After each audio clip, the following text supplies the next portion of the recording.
And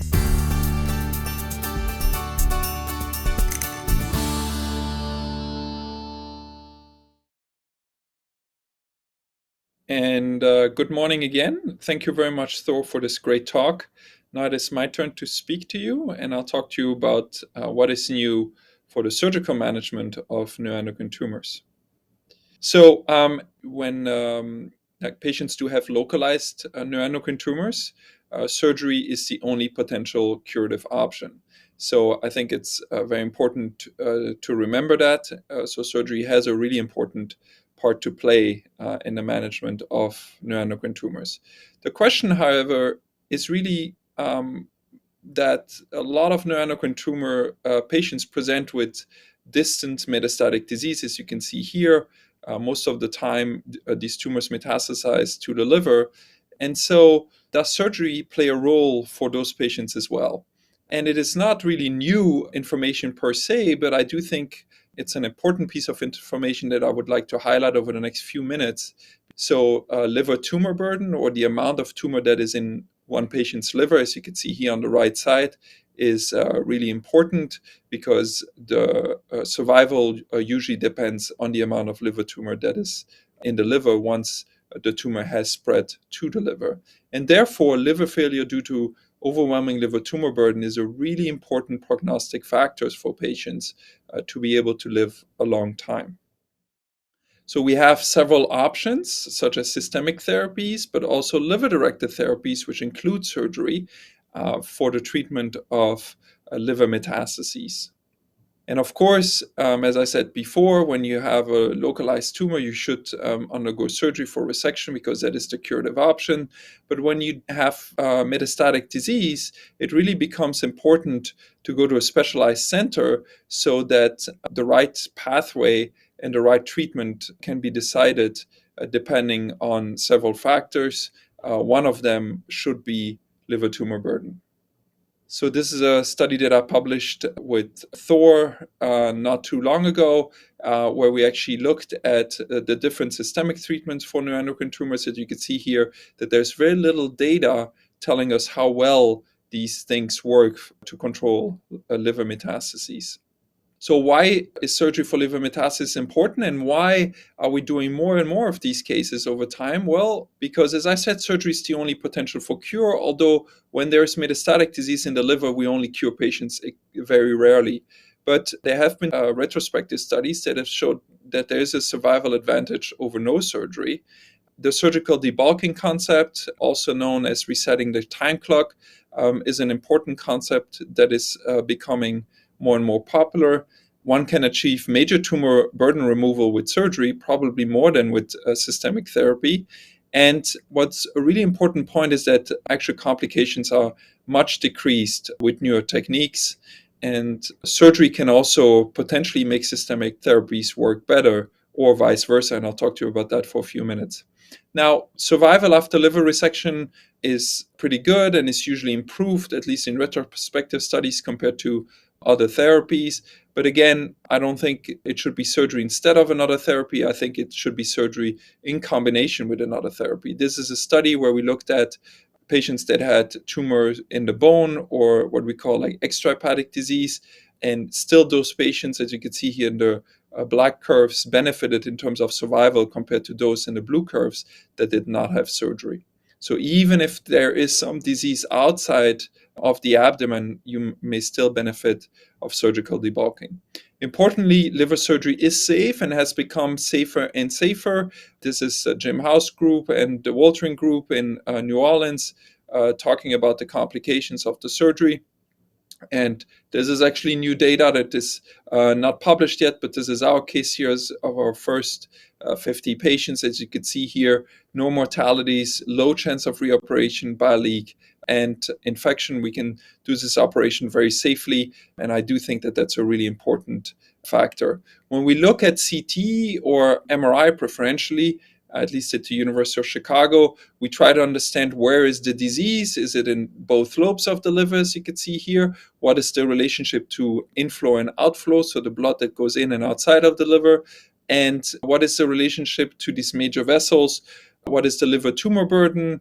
And lastly, how big are these tumors, so we can plan this operation appropriately. And depending on where the tumors are, how big they are, one can be a surgical candidate for liver debulking.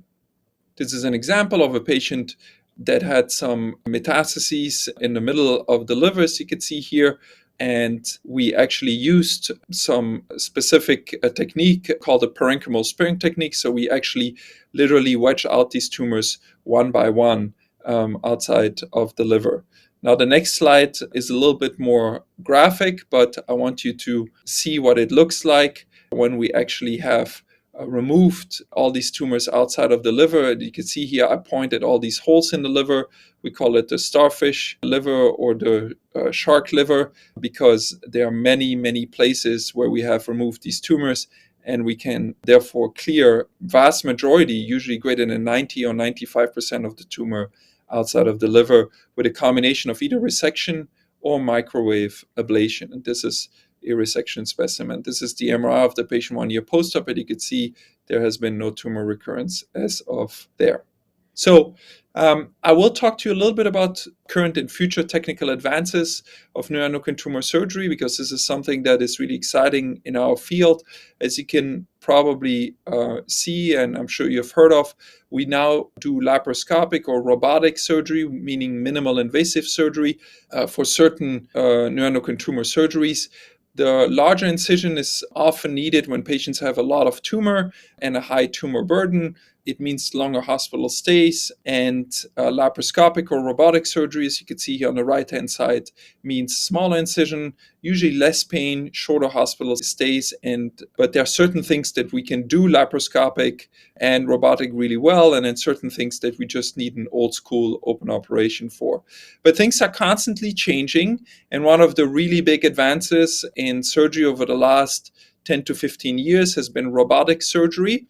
Now, that's been used first for gynecologic and prostate malignancies, but now it's used for all kinds of cancers, including neuroendocrine tumors. And as you can see here, the principle is not that the surgeon is outside the room, but uses a robot with usually 4 arms here, as you can see, to actually guide these arms within the abdomen. It allows for 3D vision. It allows also to do certain moves that we could normally not do laparoscopically with the robot.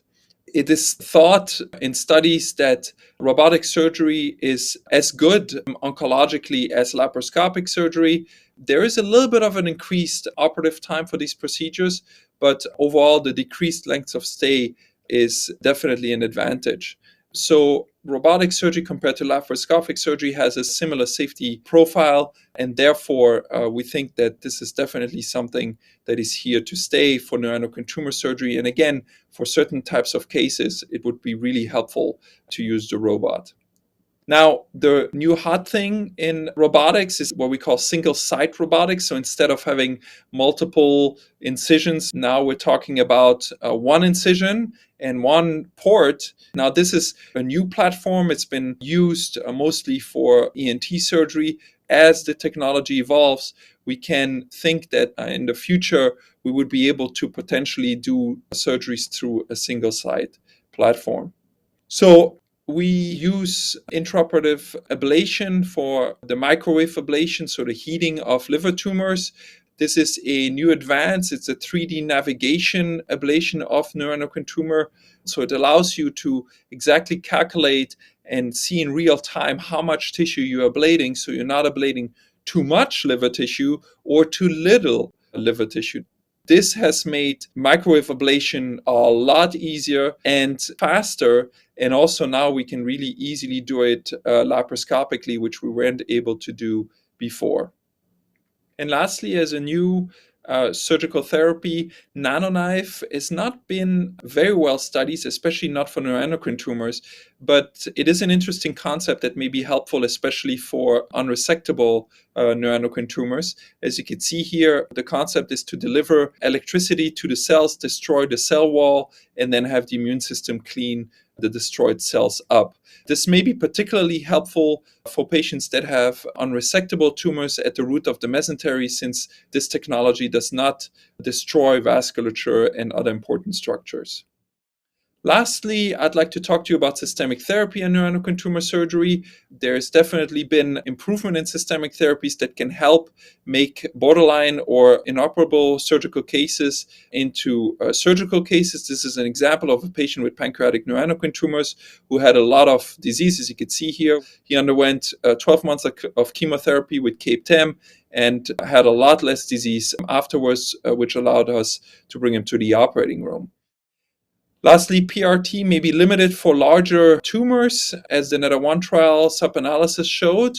But then again, surgery may help PRT work better, as you can see in this data, where the primary tumor was removed and patient lived longer. I do think that it's a little unclear exactly what is going to happen, but we definitely need to continue to study how PRT affects surgery and how surgery affects PRT. So I think there are very exciting times ahead.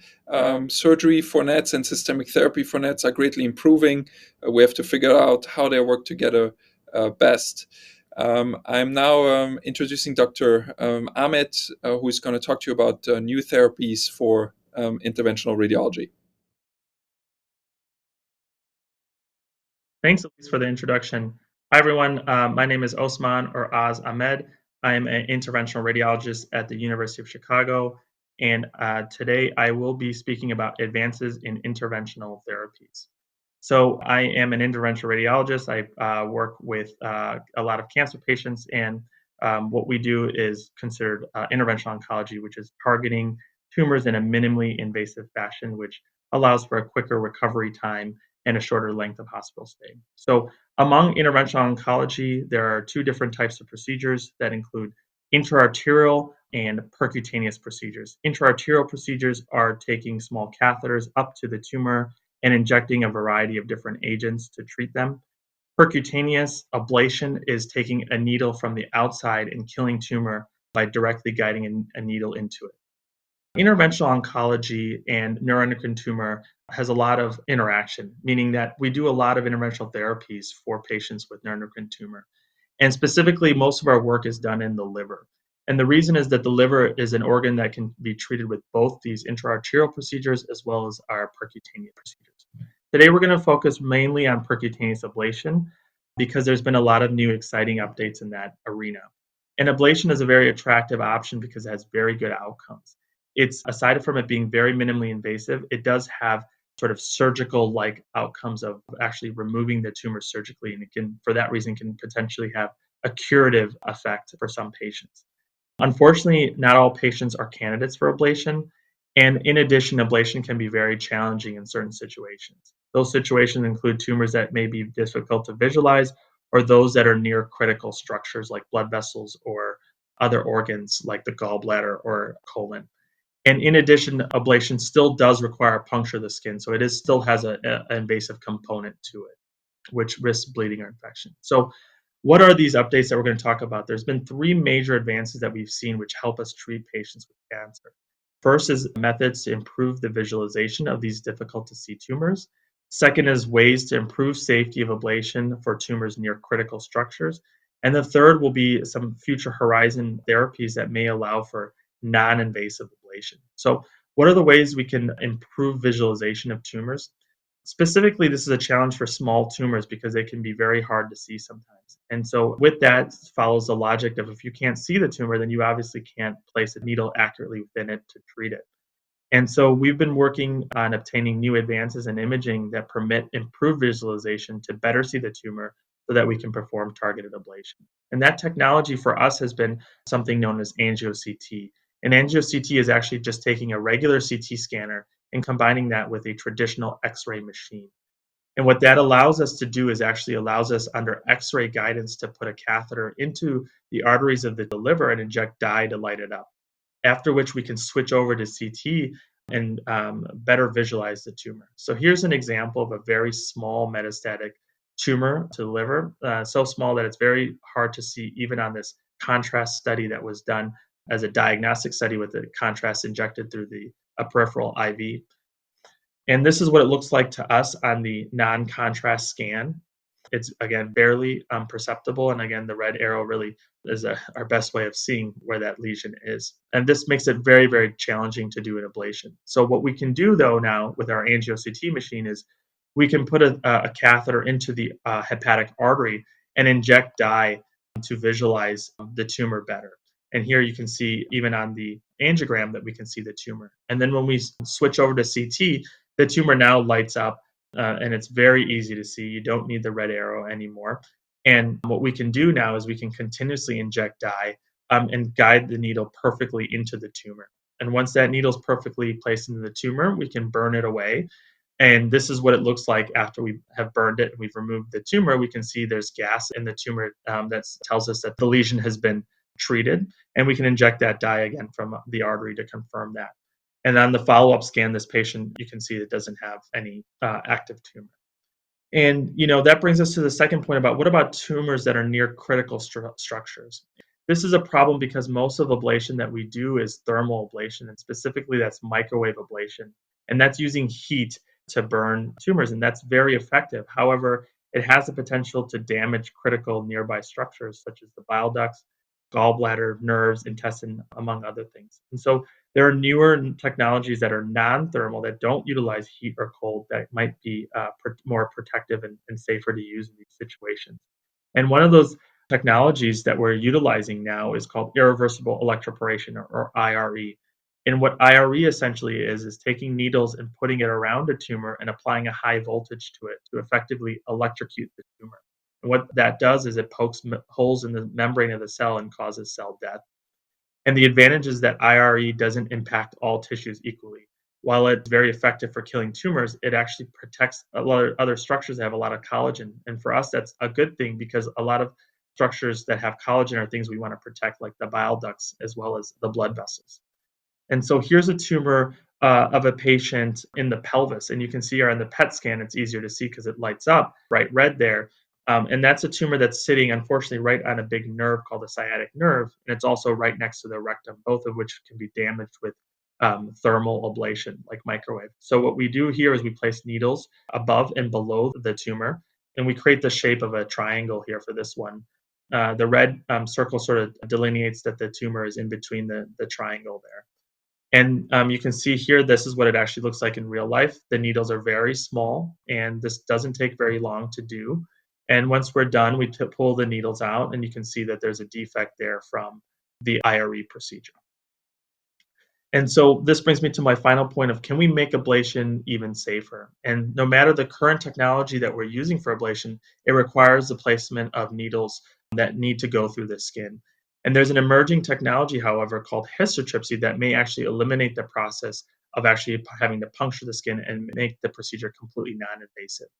And histotripsy essentially is like a super ultrasound that targets beams, ultrasound beams at the tumor. And these beams can create small bubbles that lead to cavitation and tumor destruction. And in addition, similar to IRE, because this is non-thermal ablation, it can preserve critical structures that may be nearby. And in addition, it doesn't utilize any radiation. And this is an actual example of a specimen that underwent histotripsy, and you can see the cavitation. It looks like an asteroid hit this lesion and took out this tumor. What's exciting about histotripsy is that it's sort of just underway. The first in-human studies were completed in Europe, and the first trial now has just started in the US. And we are one of 10 sites at the University of Chicago that is currently performing histotripsy and enrolling patients. And so in conclusion, as I mentioned, interventional therapies are non-surgical treatments that we use to minimize collateral damage and target tumors directly. And we use both intraarterial and percutaneous methods to do that. There have been recent advancements in ablation that really allow us improved methods for visualization, as well as non-thermal treatments that can be used to treat tumors that are close to critical structures, as well as future technologies on the horizon that may make these procedures completely non-invasive. I thank you for your time, and if you have any questions, please feel free to email me anytime.